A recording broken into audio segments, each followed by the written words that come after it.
Excellent biology classes में आपका फिर से स्वागत। आज हम लोग बात करेंगे मेंडलिज्म के बारे में। मेंडलिज्म से रिलेटेड टॉपिक को पढ़ेंगे। इसमें पहला टॉपिक होगा historical background.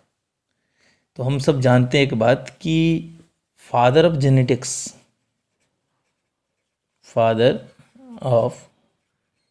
Genetics Gregor John Mendel, ये मतलब जेनेटिक्स का पिता किसे कहा जाता है? मेंडल को। ठीक है। दूसरा पॉइंट, अगर हिस्टोरिकल बैकग्राउंड में देखेंगे तो हम कहेंगे Gregor John of Mendel was monk. Monk मतलब होता है मंट यानी पादरी, जिसको बोलते हैं इन ऑस्ट्रिया। ओरिजिनल नेम मेंडल का जो है, original name of Mendel is John Mendel. कौन है? John Mendel. क्या है original name? John Mendel. But Gregor जो है सरनेम है। ये कब मिला उसे? जब वो मोनेस्ट्री एज नोवाइस में ज्वाइन किए, है ना। दूसरा point, 22 July 1822 birth of Mendel. अब देखिए यहाँ से क्वेश्चन आता है 19th सेंचुरी या 18th सेंचुरी, तो याद रखेंगे 19th सेंचुरी।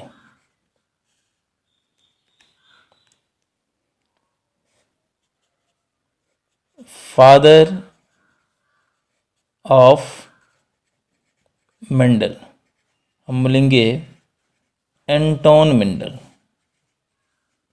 मेंडल के पिता क्या नाम था? Anton Mendel. दूसरा पॉइंट, मेंडल जो है, एंटोन मेंडल जो है स्टडीज नेचुरल साइंस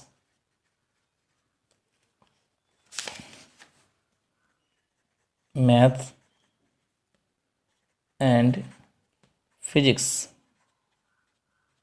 देखिए, मेंडल को नेचुरल साइंस के बारे में जानकारी था, मैथ के बारे में जानकारी था, फिजिक्स के बारे में जानकारी था। और कहाँ से प्राप्त किए थे? तो हम कहेंगे इन यूनिवर्सिटी ऑफ वियना। इस यूनिवर्सिटी से उन्होंने मैथ्स के साइंस में, नेचुरल साइंस, मैथ और फिजिक्स, उसके बारे में स्टडी किए थे। ठीक है। ड्यूरेशन ऑफ एक्सपेरिमेंट के बारे में बात किया जाए अगर,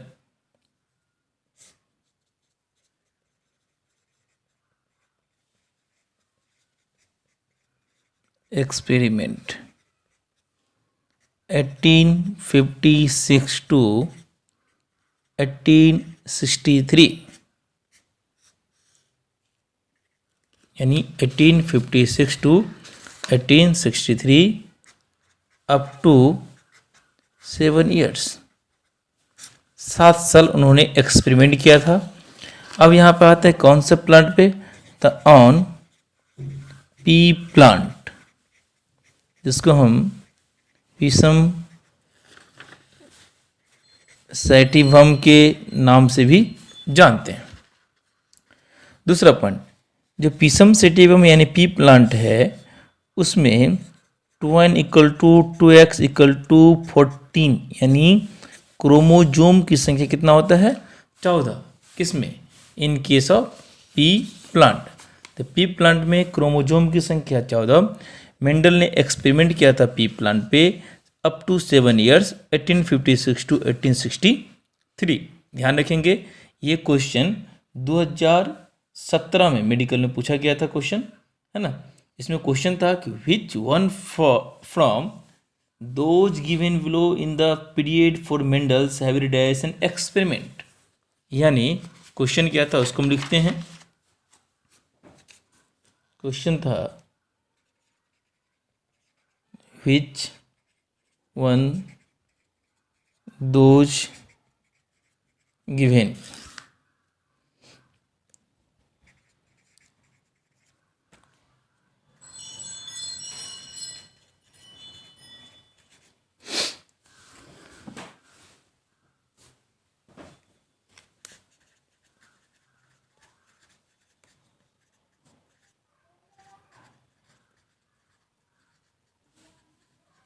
digestion hybridization experiment on pea plant 2017 NEET में पूछा गया क्वेश्चन। ये पहला ऑप्शन था 1856 टू 1868।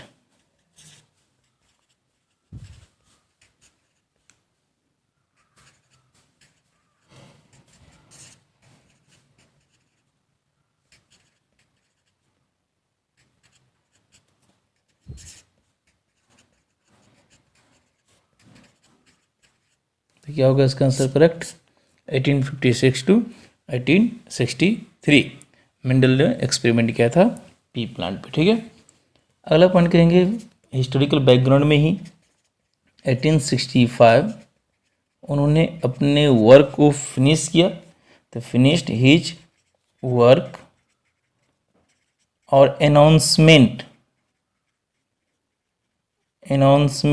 मतलब उन्होंने अनाउंसमेंट कर दिया कि हाँ मेरा वर्क कंप्लीट हो चुका है ना, ऑफ हिज रिजल्ट। अब देखिए उन्होंने 1865 यानी 1865 में अपना वर्क कंप्लीट किया और अनाउंसमेंट किया। फिर 1866 पब्लिकेशन ऑफ मेंडेलियन रिजल्ट या आप वर्क कहिए। 1866 में उन्होंने पब्लिकेशन करवाया, 1865 में उन्होंने कंप्लीट किया। ठीक है, 1884 मेंडल का डेथ हो गया, डेथ ऑफ मेंडल। ठीक है, अब देखिए यहाँ पे एक पॉइंट आता है कि अभी हम लिखेंगे रीडिस्कवरी के बारे में, rediscovery of Mendelian work, Mendelian result. तो 1900 यानी 1900 ईस्वी में उनका रीडिस्कवरी हुआ। उसके पीछे कारण क्या था? तो बहुत सारे कारण, तो उसको हम बाद में पढ़ेंगे कभी, है ना। यहाँ पे लिखेंगे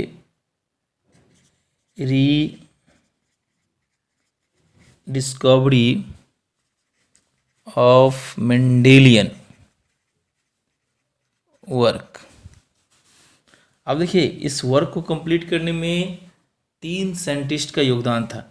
ठीक है, वर्क इन 1900 बाय 3 साइंटिस्ट। याद रखिएगा वैज्ञानिक के नाम बहुत इंपॉर्टेंट है ये क्वेश्चंस, है ना। मेडिकल में भी कई बार क्वेश्चन में पूछा गया है, स्टेट बोर्ड में तो पूछता ही है। हुगो डी व्राइश कहाँ के रहने वाले थे? याद रखना है, हॉलैंड के। कार्ल कॉरेंस जर्मनी के, और एरिच वॉन टिशमार्क कहाँ के रहने वाले थे? ऑस्ट्रिया के। याद रखेंगे 3 साइंटिस्ट मिलकर के रीडिस्कवरी किया 1900 ईस्वी में, और with the help of Hugo de Vries. याद रखिएगा Hugo de Vries, by Hugo de Vries, republication of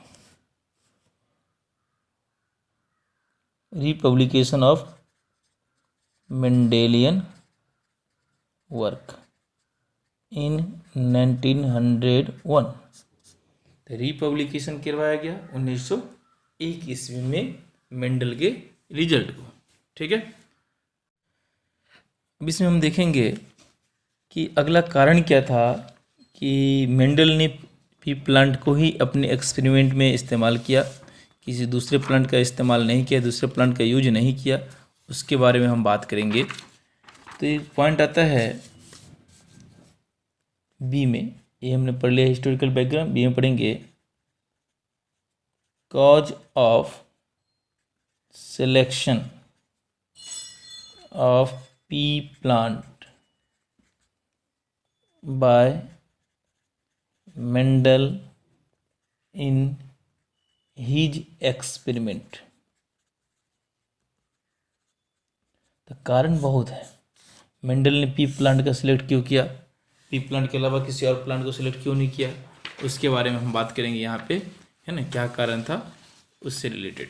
ठीक है, पहला पॉइंट था, पहला कारण था इसमें पी प्लांट का लाइफ स्पेन छोटा होता है, तो शॉर्ट लाइफ स्पेन, या आप ऐसा कर सकते हैं शॉर्ट लाइफ साइकिल। दूसरा पॉइंट, आप इसे कहीं भी लगा सकते हैं, इजी टू हैंडल कर सकते हैं, आसानी से देखभाल कर सकते हैं, या इजी टू मेंटेन, आसानी से आप इसे मेंटेन कर सकते हैं। तीसरा कारण था, सबसे इम्पोर्टेंट कारण था पी प्लांट का सिलेक्ट करने का, पी प्लांट इज बायसेक्सुअल। देखिए इसका बहुत सारे इम्पोर्टेंट्स उन्होंने देखा, आर्टिफिशियल पोलिनेशंस, नेचुरल पोलिनेशंस, है ना, इस तरीक़ा से वो इसका इस्तेमाल कर रहे थे, क्योंकि पी प्लांट कैसा नेचर का था, बायसेक्सुअल नेचर का, मेल और फीमेल एक ही इंडिविजुअल में यानी प्लांट में प्रेजेंट थे। P plant has large number of character, इतना ही नहीं, इसमें अल्टरनेट फॉर्म बहुत सारे थे with distinct variants. Pea plant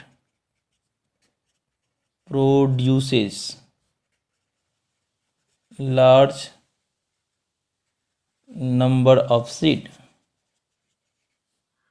that is large population, so statistical analysis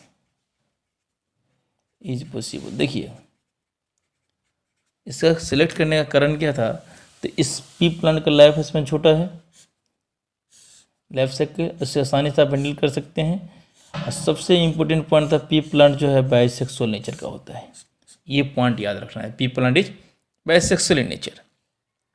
P plant has large, है ना, number of characters with distinct variants, pea plant produces large number of seed, that is large populations, so यही कारण था statistical analysis उसे possible हुआ। और यह भी एक कारण था कि मेंडल ने जो रिजल्ट पब्लिकेशन करवाए थे 1866 में, उसे डिस्कवर किया गया 1900 में। उसके पीछे कारण ये कि मेंडल मैथमेटिकल कैलकुलेशन किए थे जिसमें स्टैटिक्स का इस्तेमाल किए थे, और बहुत सारे साइंटिस्ट उनके बातों को नहीं समझ पाए थे। मेंडल का जो लाइफ है, उसका पर्सनैलिटी जो था उतना वेल डेवलप नहीं था, ये भी एक कारण था। अब हम कुछ क्वेश्चन करेंगे, जो पिछले क्लास में हमने कुछ टॉपिक देखा था उसके बारे में एक दो क्वेश्चन हम देखेंगे अभी। ठीक है, इससे आगे हम बाद में पढ़ेंगे। क्वेश्चन है,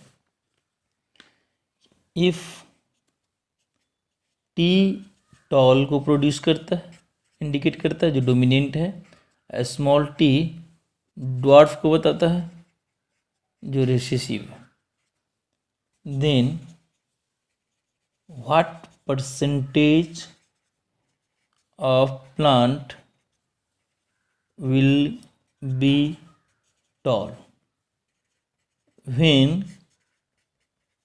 फ्लोइंग क्रॉस। पहला ऑप्शन है जिसमें कैपिटल टी स्मॉल टी के साथ क्रॉसिंग करवाया गया, तो हम जानते हैं या आरडी करवाएंगे या म्यूसिस करवाएंगे। क्वेश्चन का दिया कि टी का मतलब टॉल, स्मॉल टी का मतलब ड्वार्फ जो रिसेसिव है, और हम इसके बीच क्रॉसिंग करवाएंगे तो कितना परसेंट प्लांट कैसा होगा, टॉल होगा। हम इसे प्राप्त करना है। तो म्यूसिस कैपिटल टी आएगा, यहाँ पे स्मॉल टी आएगा, ये फ्यूज करके कैपिटल टी स्मॉल टी, ये क्या हो जाएगा होमोजाइगस हेट्रोजाइगस, तो हेट्रोजाइगस टॉल कितना परसेंट होगा 100%। दूसरा ऑप्शन है कैपिटल टी स्मॉल टी और कैपिटल टी स्मॉल टी। अब देखिए यहाँ पर भी म्यूसिस करवाएंगे तो यहाँ पे गैमेट कितना प्रकार का, 2 प्रकार का बनेगा, क्योंकि कैपिटल टी स्मॉल टी अलग अलग है, हेट्रोजाइगस कंडीशन में है। ये कैपिटल टी यहाँ पे और एक स्मॉल टी यहाँ पे। यहाँ पर भी 2 प्रकार का गैमेट बनेगा, कैपिटल टी और स्मॉल टी। ठीक है, अब इसको हम क्या करेंगे, चेकर बोर्ड पर देखेंगे, एक को हम मेल मान लेते हैं, एक को फीमेल मान लेते हैं। ये कैपिटल टी इधर लिखते हैं, स्मॉल टी इधर लिखते हैं, एक कैपिटल टी इधर और एक स्मॉल टी इधर। Capital T small T, capital T small T और स्मॉल टी। अब देखिए ये टॉल को बताएगा, ये भी टॉल को बताएगा, ये भी टॉल को बताएगा, लेकिन ये ड्वार्फ को बताएगा। ये ईच एंड एवरी वन 25% होगा, सबका अपना कंट्रीब्यूशन 25% होगा, 25%। जैसे सोचिए तो ये टॉल, ये टॉल, ये टॉल, ये तीनों का तीनों टॉल हो गया। ये हेट्रोजाइगस कंडीशन में 50% होगा और ये होमोजाइगस कंडीशन में 25% होगा, यानी कितना परसेंट, 75% क्या होंगे, टॉल को प्रोड्यूस करेगा। कितना परसेंट टॉल होगा, 75%। तो इस टाइप के बहुत सारे क्वेश्चन आएंगे, हम सारे के सारे क्वेश्चन को देखेंगे। ठीक है, और इससे आगे हम अगले क्लास में बात करेंगे गैमेट बनने का प्रोसेस क्या है, और मेंडेलिज्म को हम आगे पढ़ेंगे। Thank you.